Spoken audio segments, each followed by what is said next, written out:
Can everybody see the slides? Well, welcome. This meeting will be recorded. Hopefully Dave has already started to record it or will soon. Our policy, our stills and excerpts from the videos may be used by the club for our PR and social media purposes. Exceptions can be made on request if you don't want to be seen or heard on the video. Send those requests to David. The purpose of this club, the online presenters, is learning skills for better webinars and online events. Let's skip over that. A few meeting tips is use headset or earbuds or noise canceling microphones. Mute yourself when you're not speaking. And be careful, as you've already heard, if you're typing when your microphone is on, it could come across to hear everybody. The mute button in the video on off are usually on the lower left-hand corner if you're using a tablet, laptop, or PC. The buttons on the upper right control whether you're looking at speaker view or gallery view. Keep aware of who the timer is if you're a speaker for table topics or evaluation or prepared speech. And if you want the timer to give an audible signal, let him know. It's also polite when the primary speakers are speaking not to be chatting on the thing, because when you're chatting, you're distracting other people and you're typing and you're not really paying attention. So it's an etiquette thing. It's a polite thing to do, is try to keep the chat to a minimum when somebody's giving a speech. If you're interested in becoming a member, we have a join button on our website. This is an advanced club. The default requirement is you've completed 6 Toastmasters speeches. However, we do make exceptions for people that have other speaking experience outside of Toastmasters and want to join, where they give a 1 to 2 minute table topics type speech of why they want to join the club and why we should accept them. So right now, let's start the meeting, and I'll turn it back over to our Toastmaster of the evening, David Carr.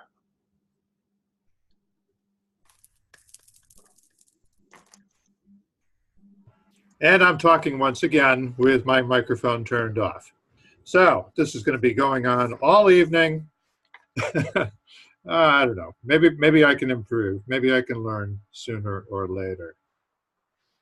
As Toastmaster of the Day, it's my job to keep this meeting on track. I have a bunch of people to help keep various aspects of the meeting on track, starting with our counter, Elaine. Elaine, what will you be listening for this evening? As your counter, I will be listening for ahs, so's, buts, ums, you knows, other filler words, clutch words, things repeated, and things like that. And I'll give a report at the end of the evening. Fantastic. We have a timer, and as David Barrett mentioned, he's made a specialty of timing, so he's getting really good at it. He's going to be getting really good at it if he's not already. David, can you give us a little bit of guidance on how you'll be doing the timing role this evening? Well, I'll be timing with my slick old timing device here. I find the correct times now on the agenda. Apparently, I formed my opinion before I saw this. The first speech will be timed at 5, 6, and 7. The second speech has 2 times, 4, 5, and 6, and then the second part is 3, 4, and 5 for a total of 11. And the third speaker has 4, 5, and 6 from the beginning until the end. Table topics are 1 to 2 minutes.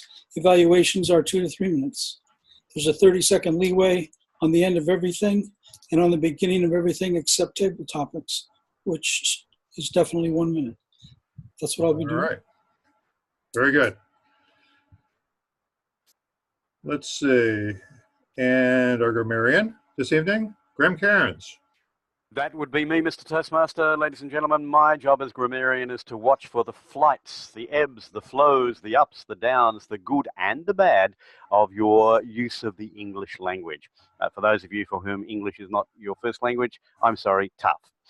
No, seriously, I will be watching for grammar, and I'll also be watching for those who use our word of the day. The word of the day being civic, and we're using civic in the sense of to be a citizen, to take part to get involved in the process of democracy, not a very fast but too expensive Japanese car, because that's a different matter. All right. Thank you, Graham. Our watcher this evening will be Glenda. What are some of the things you'll be watching for, Glenda? I'm going to ad-lib this watching bit, and I'm going to watch for anything that I feel is distracting to me. That's all I can do. All right. Very good. And Lou's going to do his best. Our vote counter, Monica. Oh, there's Monica? She said she would be back. Can somebody be our vote counter? Lou Brown will be our vote counter pending Monica's return. She did say something about bad weather in the area, which seems to be every time there's the thunderstorm, we lose Monica halfway through the meeting. Not halfway this time. And see, our chat monitor actually was supposed to be Angela. I don't see Angela either. Let's see. Who does not have a role who could take one on for this evening? Andy? Okay, Dr. Andy Byrne will be our chat monitor for this evening. Thank you, Andy. So apparently I didn't review that list of who was and wasn't here quite as thoroughly as I should have been. So all apologies to our VP of Education, Roger, who tried to steer me down the straight and narrow. Let's say, remind me at the end, if we have a moment, I want to show how to find your way around the agenda, because Dave mentioned that he wasn't able to find where the times were listed. So I'll try and show that a little bit later. But we have speeches to start off our meeting, starting with Hev Sang, a relatively new member of our club. He's going to be doing a 5 to 7 minute speech. This is from the Speaking to Inform manual, project number 2, Resources for Information. And the title is Dealing with Change. Hev, you're on.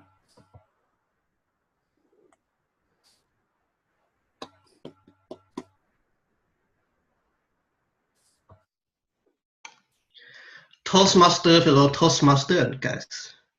Today you're going to learn how to deal with change. Change is a very interesting subject because every one of us is affected by change, regardless of our age, ethnicity, race, or country of origin. And surprisingly, if we look at life is just a series of change. It can be a change for the better or change for the worse. And for some of us, life is so difficult because we have difficulty in dealing with change. We don't know how to deal with it effectively. Some of you already know me. I was born and grew up in Cambodia before I came to the US about 10 years ago. So basically, my life had a lot of changes. But for all this year, when I look back into my life, I realized that somehow I managed my change effectively. Now, raise your hand if you want to know my process. Okay, some of you. Good. Here are my 3 steps on how to deal with change. 1. Understanding change. It is said that you can't manage what you don't understand. And the first thing that you have to understand about change is what change is. Change is an equalizer. Everyone affected by it. Change can be slow, sudden, abrupt, or unexpected. And here is something very interesting. Change can be initiated by you or by an outside force. And you cannot change what you are unwilling to confront or the thing that allow in your life. Change may not be progress, but all progress involves change. Change may not be loss, but all loss involves change. And there are two types of change. One of them is called linear change. That means change from point A to point B.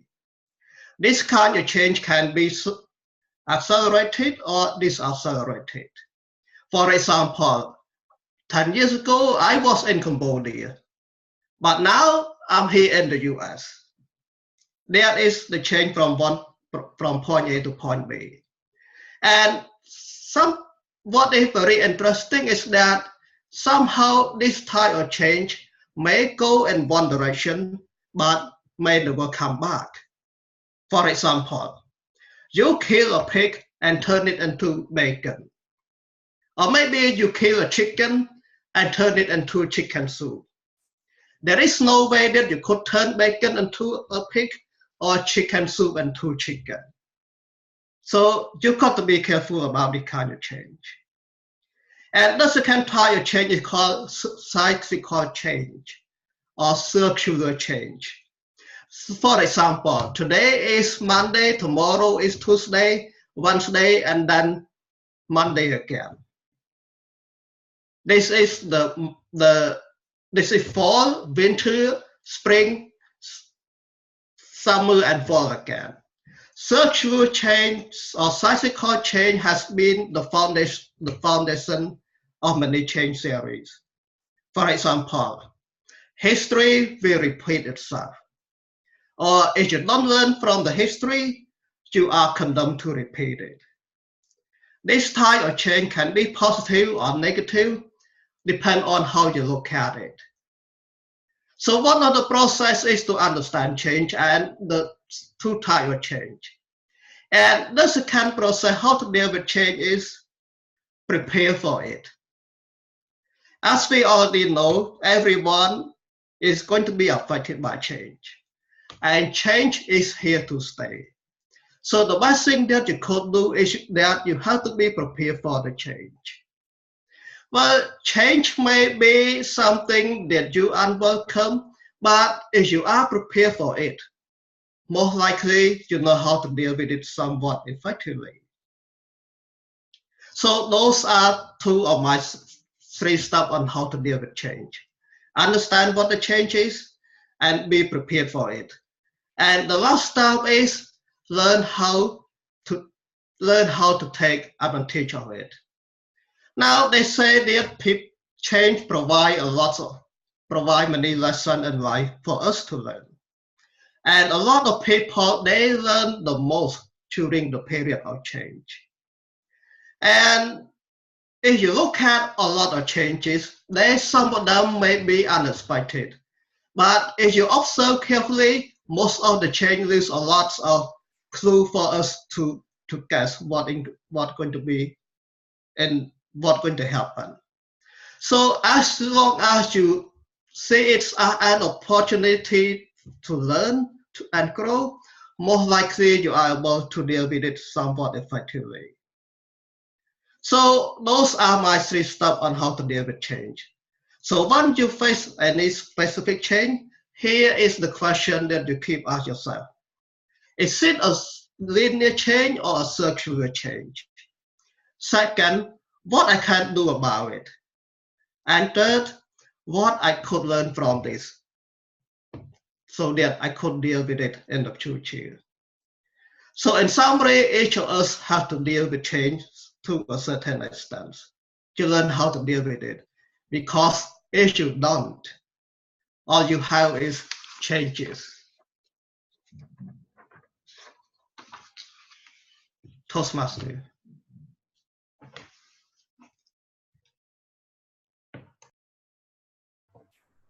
Well done. Thank you.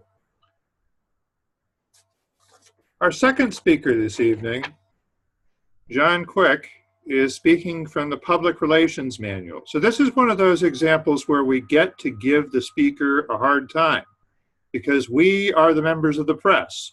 We are the pitchfork-wielding members of the public who are going to be listening to John explain a crisis, try to explain away a crisis and tell us why it's all perfectly fine. In this speech, he will address a breaking crisis. We don't know what it is yet. Then respond to your questions. When asking questions, you should role play as a concerned member of the public or a news reporter. John Quick.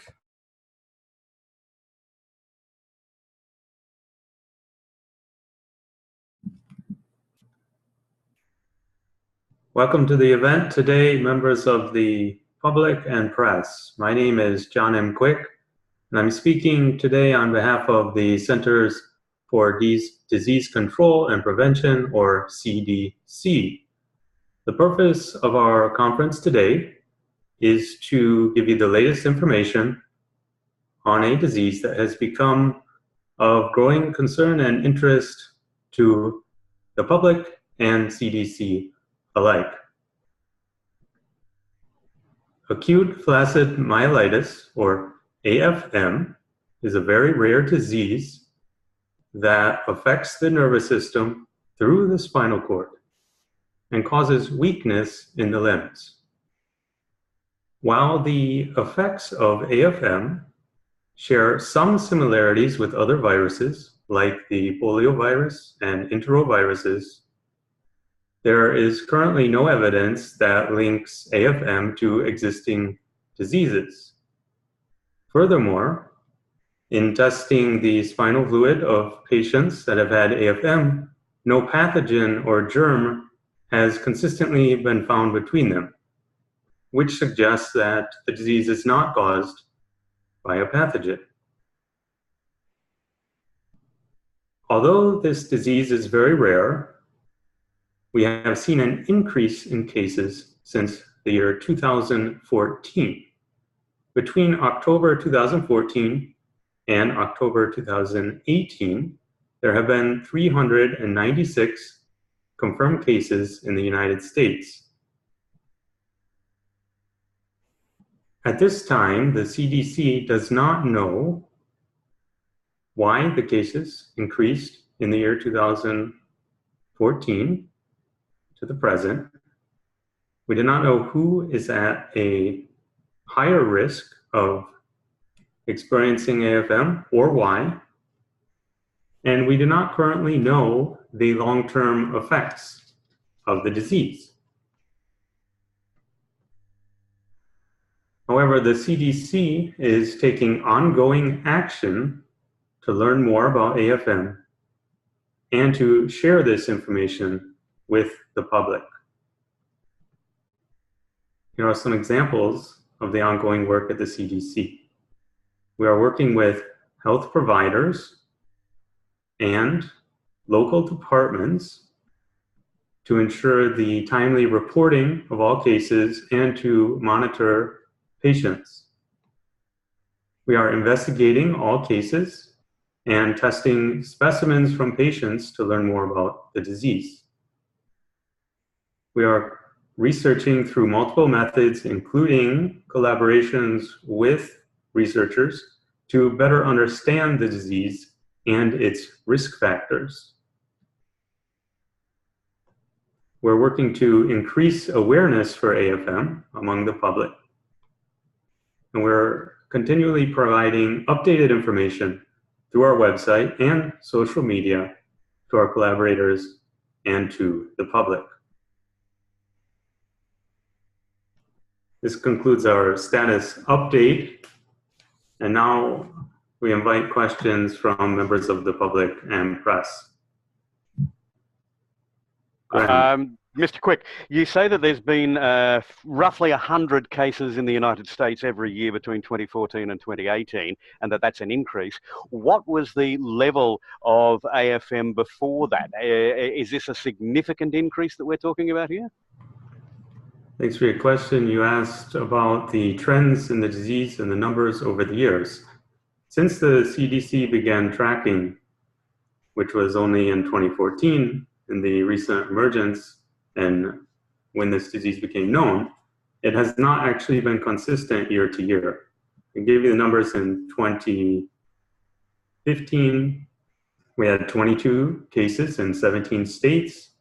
There was a higher incidence in 2016 where we saw 149 cases in 39 states, including Washington, D.C. In 2017, we had 33 cases in 16 states. And through October of 2018, we've seen 72 cases in 24 states, which represents an increase again in 2018. And that's also part of why it has become of extra concern to the public this year.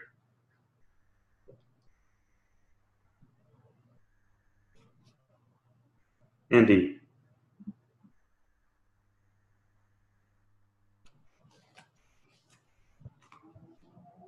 Mr. Quick, or I should say Dr. Quick, two questions are really at the top of my mind. The first is this administration has significantly decreased funding for the CDC and ability to do its investigations. How is that impacting this issue? And then the second issue is how are the funding labs? This disease has not yet reached the point where it's epidemiologically required by each state epidemiology department to have this disease reported. How are we sure that we're really knowing the cases that are actually occurring? Thank you for your questions. First, we do work through collaborations with local departments and health providers, especially to increase awareness. They said through our website and events like this and outreach to the public, because we are reliant indeed upon them to report cases of AFN and to help us investigate. And it is true that at the moment, we do not have enough data about the disease to fully understand it because it has not reached the epidemic level, as you mentioned. Therefore, we always encourage anyone who suspects that they may have this disease to go to the hospital. And also we ask that all our hospitals and health providers report any incidents that even may be this disease so we can investigate further and learn more about it. My other question was regarding funding, and the CDC is nonpartisan and it works as best it can with the resources that it has to investigate diseases and ensure better knowledge and health for the public. We have time for one more question. We have one that came in from online. Do you feel this disease could be hereditary? It's a good question. Is the disease hereditary? At the moment, we do not have enough information to know what the cause of the disease is or what the risk factors are. That does not exclude the possibility that it could be hereditary, but we cannot confirm that it is. As I mentioned, we do not know if it does not appear to be related to other viruses that are already in existence. And so for now, we watch the trends that we can come by. We investigate every case that we're made aware of, and we try and learn as much as we can, as fast as we can, to prevent any potential outbreak that this disease could have on a wider scale. Okay. All right, well, we do appear to be out of time. Thank you very much for your time today, Dr. Quick. Thank you. All right. We have one more speaker this evening. Nick, tell me how you spell your last name, or how you pronounce your last name, Nick. It's Lankini? Lakhani. Lakhani. I'm sorry. Nick That's Lakhani okay. is a newly minted online Presenters Toastmasters member. He'll be doing Presentation Mastery Level 1, the Icebreaker. His speech title is Why I Joined Toastmasters. So he's experienced in the traditional program. He's now starting his second Pathways Path. Nick, with his Icebreaker, you're on. Thank you, Mr. Toastmaster, fellow Toastmasters, and most welcome guests. Today, it's my great pleasure to tell you why I joined Toastmasters. It's actually part 2 because I've done this before, like 2 years ago when I joined, but hey, it's okay. This is more of an update, isn't it? Well, why did I join Toastmasters? I joined because of my mom. Say hi to my mom, everybody. This is my mom. And you can see from the sari that she's wearing, we're actually not English. I live in England now, but we're actually Indian. And I was actually born in Africa, would you believe? And we got kicked out by Idi Amin in 1972. And my mum brought us. We had to leave my dad for a while, for a few months. And then he came to join us. But my mum actually brought us into the UK and looked after us on her own. My mum's always been there for us. Actually, she's the matriarch of the family. She's not only brought us up, my brothers and my sisters, my cousins, she's actually brought up all my uncles and aunts as well. She was 17 when she got married, and all the other kids that were my dad's brothers and sisters were all younger than him, and she used to get them ready for school. Fantastic. So she really is the matriarch of the family. I'm sure that some of you have had that experience in your lives, and wonderful thing. Now, if you have had that experience, one of the things that you might actually agree with me is that sometimes you kind of like fighting for that attention. She's so busy looking after everybody else. You feel as though she's my mom. She's my mom. But actually, she's your mom. She's their mom. She's everybody's mom. And we've had to live with that. When I was growing up, the thing that we shared together that nobody else did was that we would sit on a Saturday night watching the highlights of the football, or the soccer, as you'd call it. And we would sit together for an hour, hour and a half, and watch the football. Sometimes I didn't want to watch. My team had lost, so I'd cry. It's okay, she said. They'll do better next time. She always knew how to make things better. She never let you stay down. She always got you up. So when I was a little boy, that really helped me. Now, fast forward to August the 15th, 2016. My mum, it's a surprise birthday for her. It's her 75th birthday. We've hired a hall. We've got 200 of our friends and family all flown in or driven in and come in to actually see her and to surprise her. She thinks she's going to watch a movie. So what a surprise it was. She came through and she recognized one or two of the cars outside. And then she saw the people in the hall. Oh, she was blown away. She was so happy.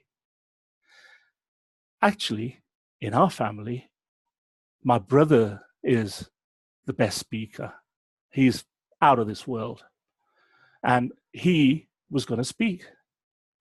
What actually happened was that an hour before he was actually going to speak, he came up to me and he's standing next to me like this, and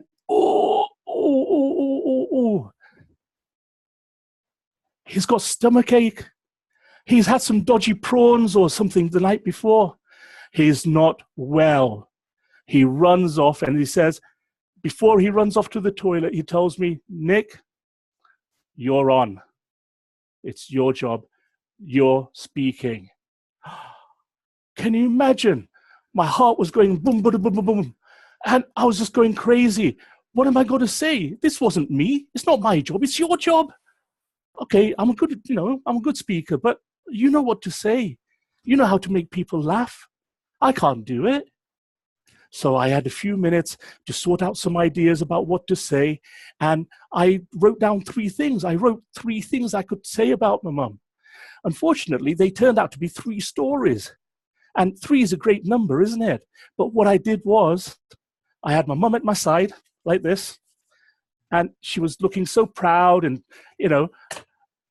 I gave the stories. Actually, I gave the introduction of the first story, the middle bit of the second story, and the ending of the third story. It didn't make sense. I called her something. I called her an acronym. I called her a WMD, a woman of mass distinction. So open the floor, just throw me in. I wasn't happy. I turned to her and I said, I'm sorry, Mum. And she said, it's okay. You were great and you'll do better next time. Okay, I'll do better next time, just for you, Mum. 3 weeks later, I went to my first Toastmasters meeting and I was blown away. You had feedback. Have you ever been to a place where you get feedback? You get feedback from people who know what they're doing and saying. You get feedback who know what they're doing and know what they're saying, and they care about what you're doing. So, fantastic. I had a chance to get better, and 18 months later, I'm sitting there. Got together. We've got 200 people in the room again. This time, though, my mum is next to me. Actually, she's not standing. She's laying down. The 200 people in the room, there's sorrow in their eyes. This is my mum's funeral. She's in a casket, and I'm giving the eulogy. So, as you can imagine, I actually gave it. I told him about the story about the football. And yeah, I think she'll be proud. But the main thing is that what she taught me was be good at something, do it really well, and people will thank you in this life and the next. I love you, Mum. Thank you. Mr. Toastmaster. All right. Fantastic. May we have a timers report, please, for our 3 speakers? You just tell us whether they qualified for now and post the times in the chat. Having John qualified, Nick went overtime. Okay. Sometimes it's more important to finish the sentence or finish the thought. That's my theory at any rate. Not that it wins many contests, but that's my theory. Now, while the evaluators have some time to think about what kind of feedback they want to give, we're going to have some table topics. Our table topics master for today is Toastmaster Ben. Ben, you're in charge. Thank you, David. Thank you. Quick show of hands, fellow Toastmasters. How many of you like being creative? Quick show of hands one time. Okay, good to see. Well, our table topics participants today have to be very creative. The topic today is using common abbreviations and making a new meaning out of them, right? So one example is a very famous abbreviation is LOL, laugh out loud, right? But as a good friend of mine always said, no, LOL stands for laugh or leave. You know, if you don't laugh at my jokes, get out of here. So I'm going to have a couple of abbreviations for our participants today. So make the best that you can out of it. Again, we already had wonderful participants because I asked in advance. Our first table topic speaker will be Lou. Yeah, and Lou, your abbreviation is the following: ASAP. Let's give Lou a big hand.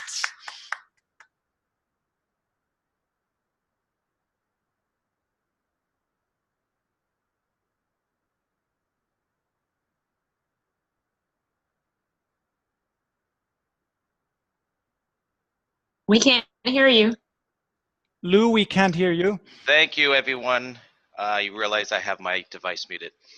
Thank you, Mr. Topics Master. Interestingly, when I first introduced myself on mute, I said, thank you, Mr. because I was trying to think of something. Wow. That's an interesting one. I am not usually quick on my feet, but I am going to say that this one is actually used for high school kids, because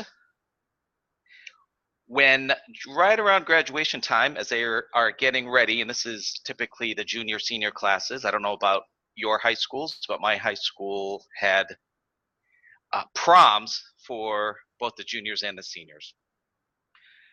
End of school year, kids are getting ready to go to their proms, and they don't know who to ask. They're thinking, do I want that person that I know and that I'll be comfortable with and that dancing won't be a problem? Or do I want to ask that person that I really think is sexy, ooh la la, but he or she might reject me? What do I do? And you just think ASAP. I'll ask my friend, ask someone about prom. And your friend will give you great advice about who you might want to ask. Because your friend is either someone who has all of the connections with everyone at school. I know my friends did, because I was kind of a geek and I stuck to myself, but I digress. Hopefully your friend, if they don't have connections, can simply ask somebody and ask somebody and ask other people to ask their friends, etc. And thusly, you will get a great date for the prom as long as you ask somebody about prom. Mr. Topics Master. Thank you, Lou. Thank you. Our second topic goes to Graham. And the abbreviation, Graham, for you is NBA. Let's give Graham a big hand, everybody. Was that N for Nelly or M for Masters? NBA. N for Nelly. NBA. Nearly, but again, not quite. That's how I go with table topics, ladies and gentlemen. I think of something and I think, yeah, there's a good idea. No, but that's not quite what I want. What I want is I want to be able to start with something and create this giant circle that doesn't actually get to the point until the very last second, when I can drop a pun which will make everybody go, oh, that was just amazing. Oh, that was wonderful. Oh, that was the perfect dad joke, because I maintain that dad jokes are, in fact, the highest form of wit. In fact, I, every year, at least twice a year, run a month of dad jokes where I do nothing but tell dad jokes in my Facebook page. Anybody who's not a follower of my Facebook page, you should come along just so that you can hear some of the dad jokes. The next month that I'll be doing it is Dad Joke December. But that's nearly, but not always what I intend to do. You see, NBA might be something like the National Basketball Association. NBA might be something like the National Baseball Association, except that I don't think that it's called the Baseball Association, because you guys are the only guys who play that apart from the Japanese, even though you have the World Series. How you can have a World Series when only one country is playing is a question that maybe Americans can answer. I'm not sure that I can. But nearly, but always is where I find myself when I'm doing table topics. And I am nearly at the red light, but I can only see the yellow, so I shall just have to acknowledge that I haven't got there. NBA, Mr. Topics Master. Thank you, Graham. Thank you. Our third topic speaker today is Trisha. And Trisha, your abbreviation is CIA. Yeah, so take it away. Let's give her a big hand. Thank you so much, Table Topics Master. My abbreviation is CIA. CIA. Well, in this case, it's civic.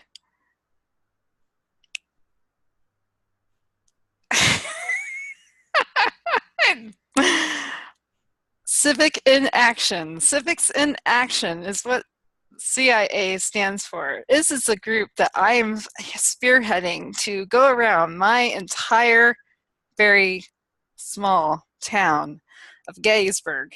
So it might take me a whole hour to go door to door and get all the civic people, equally minded civic people, and join them in action to go voting tomorrow morning or afternoon. Polls close at 8 p.m. So they have all day. And I can rally them by going around with my banner, the CIA banner, and they'll all come up to me and be so excited, see what this is all about. And join me. We'll create a long marching line to the closest fire hall, because that's where we vote when you live in a rural community. So please help join me in the CIA. I want you on my list. Back to you, Technical Topics Master. Thank you, Tricia. Great job. And our final topic for today goes to Andy. And Andy gets maybe the easiest one or the hardest one, depending on yourself. But Andy, yours is RSVP. Let's take it away. Give him a big hand.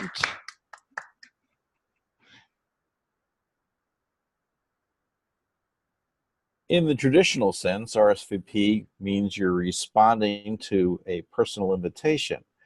But there are other things that have used the RSVP. What are they? What have we thought about? R stands for Recreational Service Vehicle Program. And that's for people that drive around with RVs. And Jim comes to mind, where he and his wife go all over the country in their RV.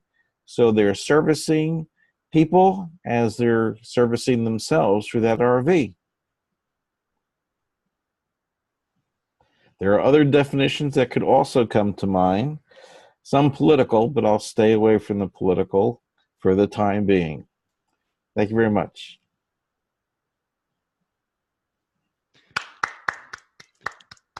Thank you, Andy. Thank you. To our timer, how did we do with time? Did everybody qualify? Lou, Graham, and Tricia qualified. Andy was short. Thank you, David. Thank you.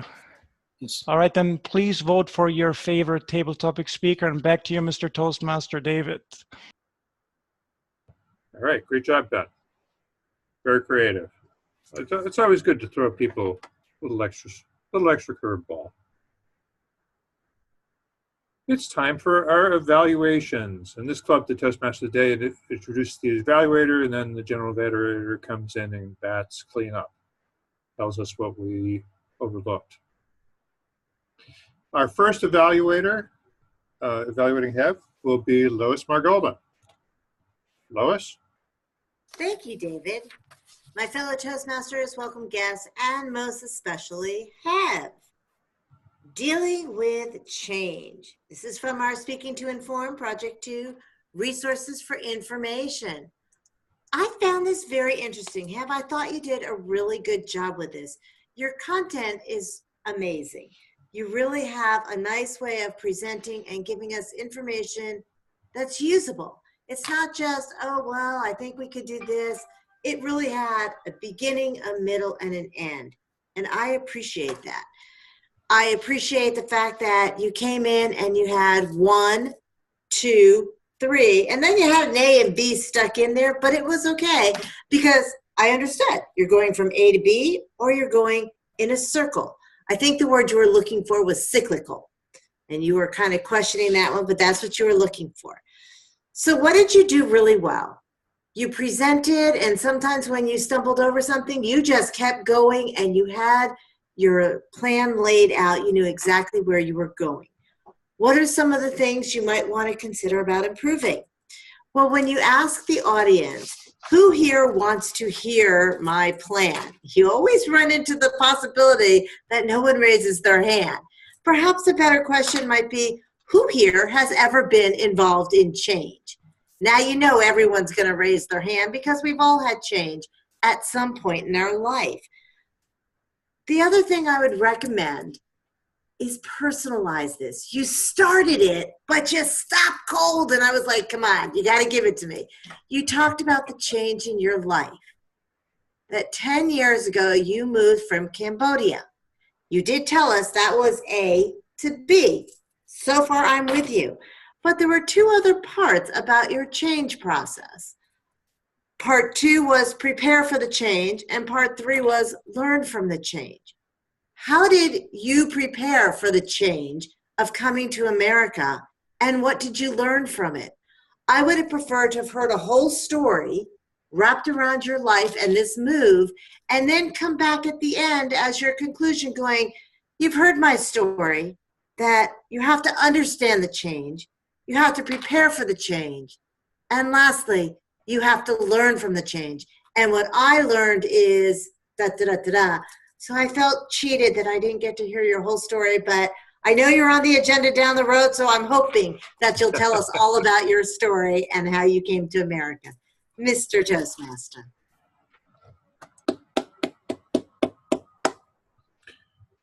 Oh, that's me again.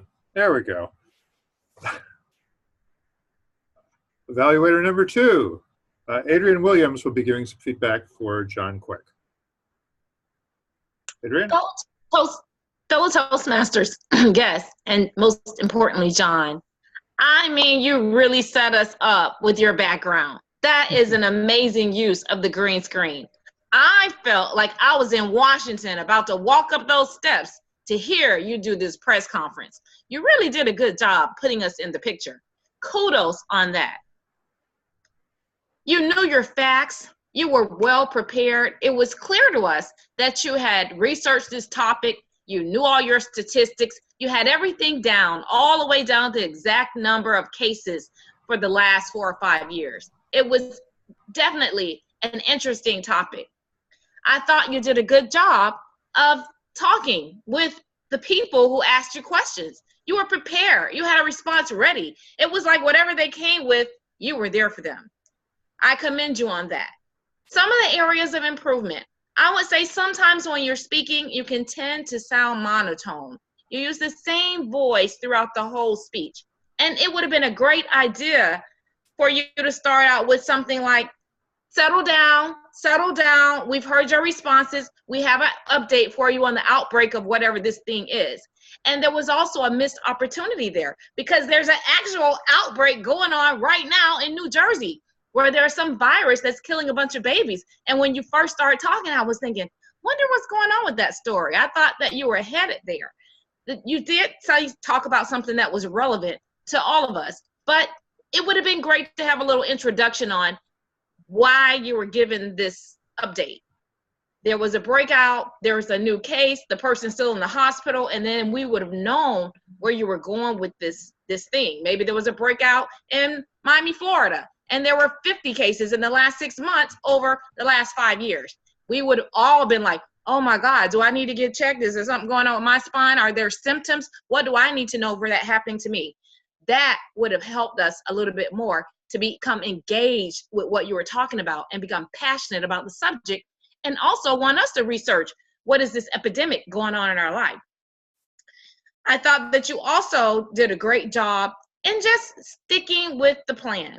You kept in your role, you addressed all of your questions very clearly and accurately. You didn't stumble at all. You were very prepared. It was clear that you spent a lot of time choosing this subject. And I want to give you kudos for bringing a different type of speech to the club that engaged us all. And I looked at the audience, everyone was engaged, they were in tune to what you were saying, and they weren't doing other things. So, and that is difficult to do online because it's easy for us to phase out or go into some other mindset in the middle of someone's speech. So kudos for doing such a great job on that.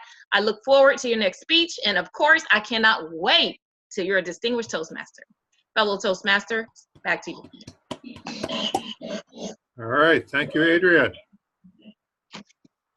We have one more evaluator, evaluating one more speaker. Jim Barber is up to give some feedback to Nick. Thank you, Mr. Toastmaster. My fellow Toastmasters, our guest, and especially Toastmaster Nick Lakhani. Nick, this was an icebreaker in the presentation's mastery path, but it was an icebreaker in name only, as in a technical sense only. You are an experienced Toastmaster, and it showed tonight.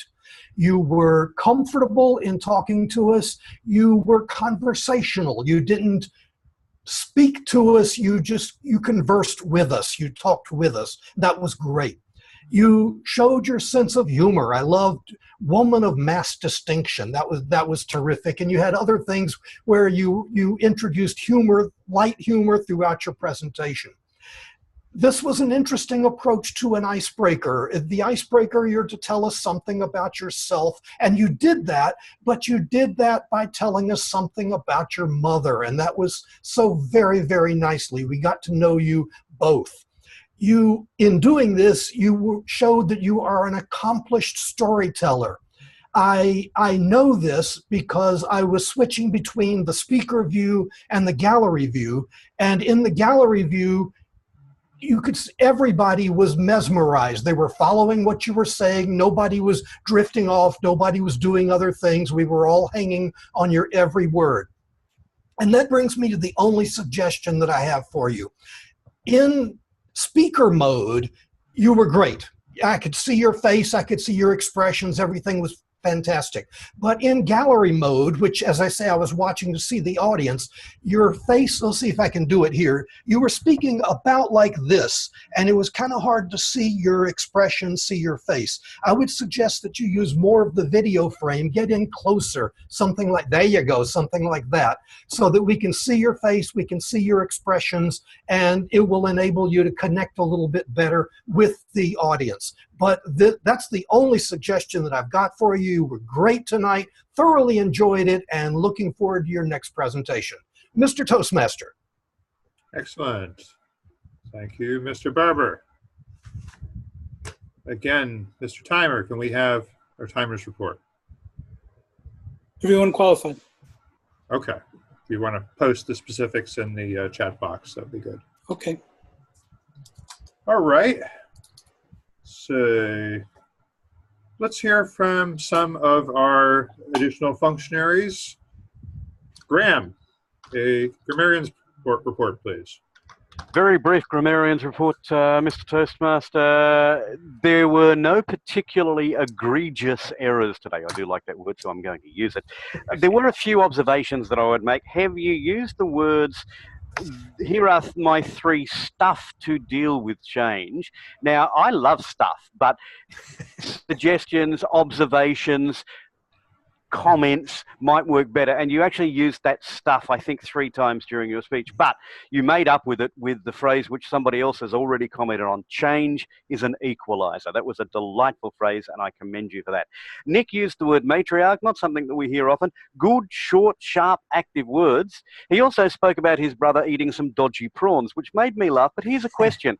Does everybody else in the room understand the concept of dodgy prawns? Basically, they are shrimp that have gone off in the sun and you get sick from them. But because you use shrimp, we use prawns, and dodgy is a particularly British and Australian phrase. But just be aware of that with an international audience, Nick. Lou, thusly. Thus doesn't need a lee on the end of it, Lou. Lois used cyclical, which I thought was delightful. Adrian, kudos, which is actually a word I didn't understand, didn't realize hadn't been in wide use until about the 18th century and is almost entirely used by Americans, but which is used internationally. Kudos is a good word. Lois was great. We know she was great because she used that word 5 times. There are alternatives to great. Fabulous, exciting, really well done, exemplary. Look for alternatives to those clutch words that we go for. And then we will be mesmerized, as Jim was, by things that were being said. Oh, and finally, I am so glad, by the way, that Ben used abbreviations today rather than acronyms, because the difference between an abbreviation and an acronym, of course, is that you can say an acronym as a word. NASA is an acronym. NASA would be an abbreviation. So Okay. that's the difference, in case you ever wondered. Mr. Toastmaster. All right. And Tricia used civic once. Okay. It did occur to me that we could also refer to him as the Graham-Marian. Graham-Marian? Yeah, something like that. Dad jokes. And I did think that they were dodgy prunes, as in shriveled fruit. So yeah, didn't make the leap there. Our watcher was Glenda. Glenda, what did you see? I saw a lot of happy people, and I must say to John Quick, I really like your background. I like your background, and everybody else's. I don't want to be negative because that's not the Toastmaster way. So I only look for positive things here. Even though I said I was going to be negative, I'm going to be positive. But my internet went down, so I had so I didn't get to hear some of these speeches. So I have to read that manual and see what I'm doing wrong. So that's all I have. All right. Okay, thank you, Glenda. And sad though it is, we must at some point hear from the counter. Who's our counter this evening? I've lost track. Elaine. Hello. So, Mr. Toastmaster, fellow Toastmasters, and honored guests, I enjoyed being the counter tonight because I didn't have very much to write down. David Carr had one so. Hev Stang had 4 stumbles from, provide, the foundation, a couple repetitions like that. Jim Barber said you in succession a couple times, and I.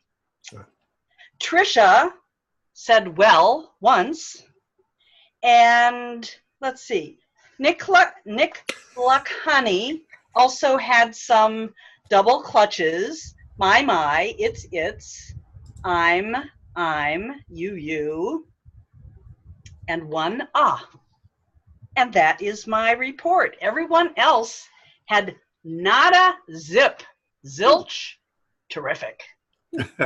You, all right, Mr. Toastmaster. Terrific. And Andy, you took over the chat monitor duties. What was going on in the chat? Anything good? Were people behaving themselves?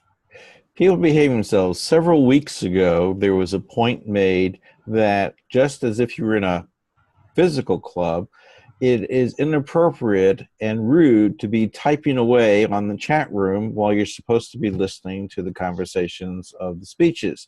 And people were very good about following that etiquette. There was very little being written during people speaking. And most of the conversation was private conversations between individuals, voting, and comments about the use of the dodgy prawns. Okay. All right. I mean, I don't know. I think it's definitely a matter of judgment. How much is too much? We use it as a back channel communication, and sometimes it can be useful also particularly in terms of communicating when things are maybe going wrong with the technology or things like that, to have the chat to be able to fall back on. So we'll just try and calibrate it until we can get that level right. So I think we already heard from the timer along the way. Roger, would you like to give some wrap-up comments as general evaluator? Thank you, Mr. Toastmaster. I rather like the dodgy prawns, as I was once a British subject before coming to America. So it was quite refreshing to actually know what he was talking about. But in honor of Nick's mom as the ultimate evaluator that pushed him into Toastmaster, a few tips for today. First, maybe for timer going forward, that due to the fact that each camera and the lighting shining up onto your cards may not show up exactly as green, yellow, and red, that you may want to put the actual letter into that piece of paper using the words of green, yellow, and red. And I just recently, and find out in one of my brick and mortar club that I have a member who is a colorblind.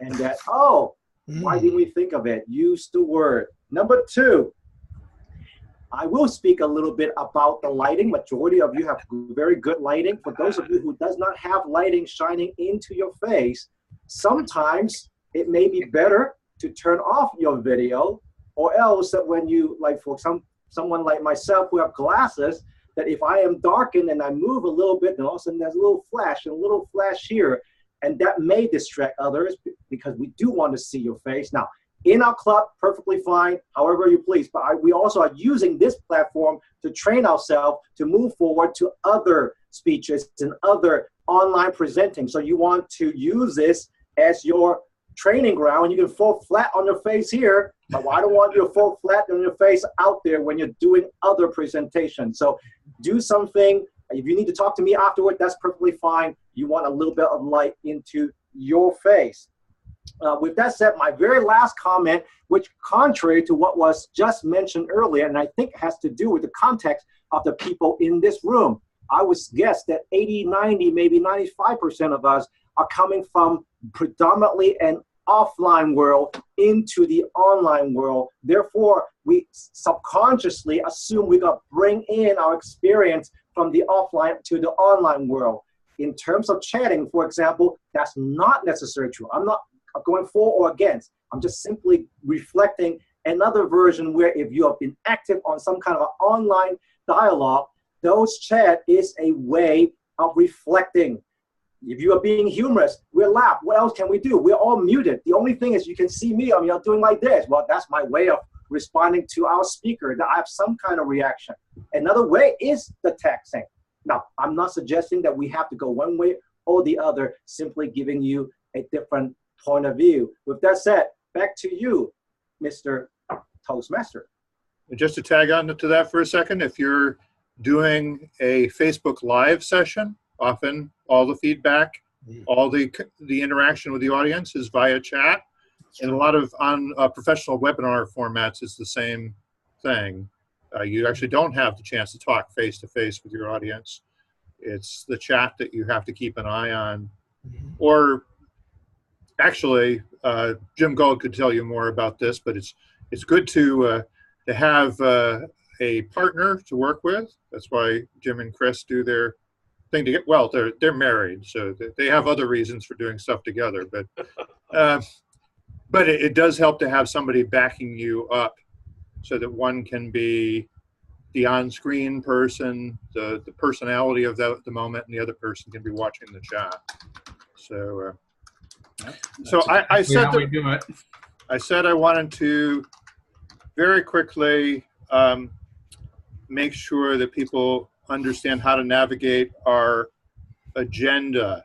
So if you click on one of these highlighted dates over here, you'll be taken to this view of the agenda, which is the sign up view, where you can click to add yourself or remove yourself. There's also the edit view. So if you are the meeting organizer, you're the Toastmaster of the day, and maybe somebody emails you to say that they can take a role, but they didn't actually sign up here themselves, this is where you can go in and you have the whole drop-down list, and you can assign other people to roles. In addition, we have the view where you would print the agenda, or you could just show it on screen. And Dave Barrett mentioned that he wasn't seeing the times.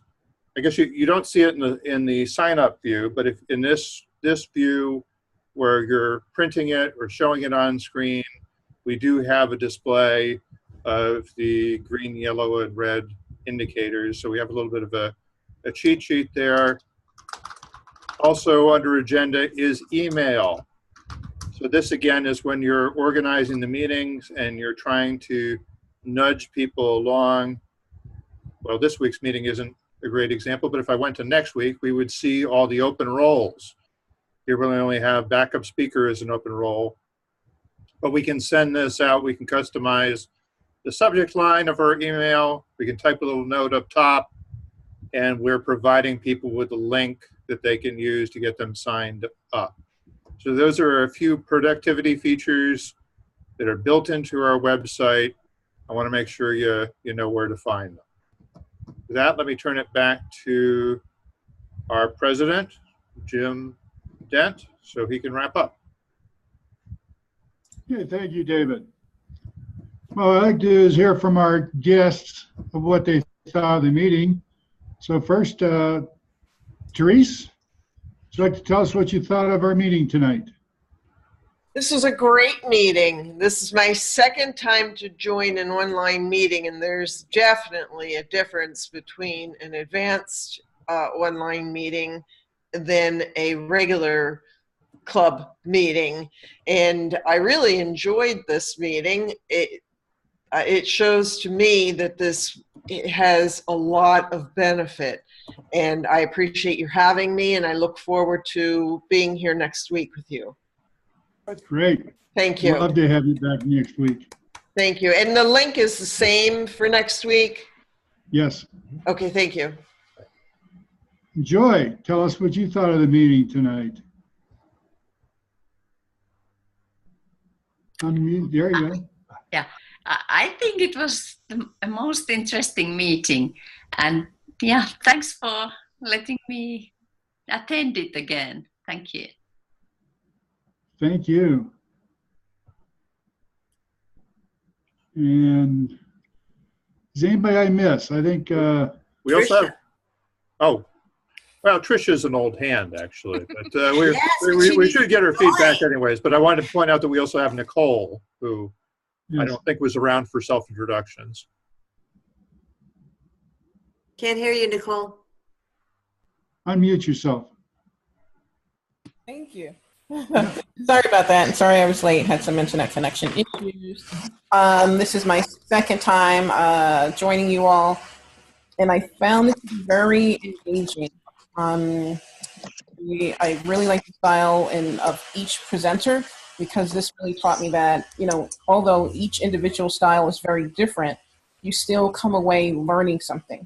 So sometimes I feel like as a speaker, even for myself anyway, I might listen to someone and I really like how they're speaking, and I might feel self-conscious that I don't, present that way. And I really like that here at this virtual meeting, I'm hearing the different styles, but you still have optimal results in the end. So thank you for having me. Excellent. Thank you. And I didn't mean to cut off Trisha. We should hear from her too. Oh, okay, go ahead. That's fine. I'm the returning guest, like specialty guest. Anyway, I always enjoy coming back and visiting the club whenever I'm able to. This was the very first online club I was ever participated in, and it led me to other online clubs, but I always come back and visit from time to time. Thank you for always inviting me back. It was good to see you, Trisha. Oh, we did also forget to get the winners, or I forgot to get the winners. Yes. It's not a we thing, it's an I thing. But, Lou Brown. Thank you, David and Mr. President.